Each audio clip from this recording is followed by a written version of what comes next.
Welcome to YesAcast.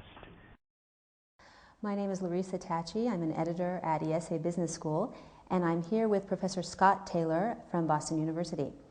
Professor Taylor, thank you for being with us. Professor Taylor studies the importance of knowing oneself in order to be a more effective leader. What exactly is the real self? And as professionals, why is it so important that we identify it? The real self is essentially the strengths and abilities that we perceive we have and that others see that we have. And the reason there's a distinction is because I may know that I'm very self-confident, but in the organization I work in, I may not feel that way. And so I don't demonstrate the self-confidence or the assertiveness or whatever type of behavior that we may choose not to present, but we still have that capability. Whereas in other situations, others may see capabilities that we have, that we demonstrate, that we may not be aware of. And so the real self is what are the capabilities, the behaviors, the strengths that we have and the weaknesses that we see and others see that are accurate in the sense that there's not a personal bias going on or self-inflation, if you will, in our own view. The ideal self is what our potential may be, what our capabilities could become, what our aspirations or dreams are.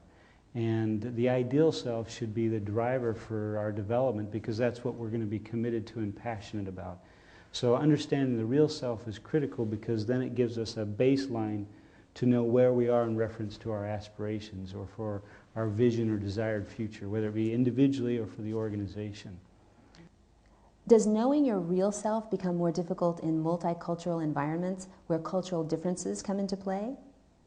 Not in terms of, so if we stay within, let's give the example of the executive working in Asia who's based in the United States. In that sense, yes, it does. Because some of the means of impression management or the ways in which somebody from the United States may get feedback from subordinates could be quite different in Asia in terms of the way that they would tend to get feedback. In more collective cultures, for example, some of those things may be more shared or less shared than they would be in more individualistic cultures. So the techniques by which I try to get feedback or a read on how people are experiencing what I'm doing as a manager or as a leader may be different. But what is not different, and what really in cross-cultural research is important to remember, is that getting the feedback or understanding how people experience what I'm doing is still fundamentally important whether I'm in Spain or the United States or Asia, although the ways to do that may be different. What should companies be doing to help employees identify the self, and why would they benefit from doing this? Some things they're already doing, but I think we can do them better. For example, I mentioned multi-source feedback or 360-degree assessment. Many organizations internationally are now using these as a way to help executives and managers understand how other people are experiencing them. I would only add the component of having the manager who's going through a 360 try to predict how they were rated and throw now you have a self-assessment, a prediction of others and the actual others. And in terms of executive development or leadership development, that added variable is very helpful in seeing how aware they are of how other people see them and not putting too much weight on the self-assessment as having to be exactly like the way others see you. Another thing they can do, I think, is what I call developmental networks, or what has been referred to in the literature, in the academic literature, as developmental networks.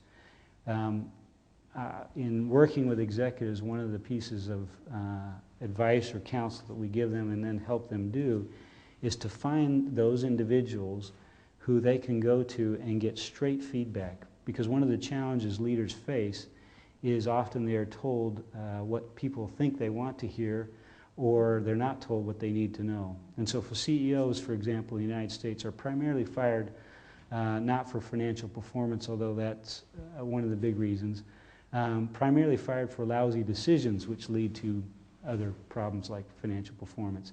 And so when we study why do they make poor decisions, usually it's linked to a lack of information that they need from people that surround them, or they're getting information that's not correct, or it's been sanitized in a way.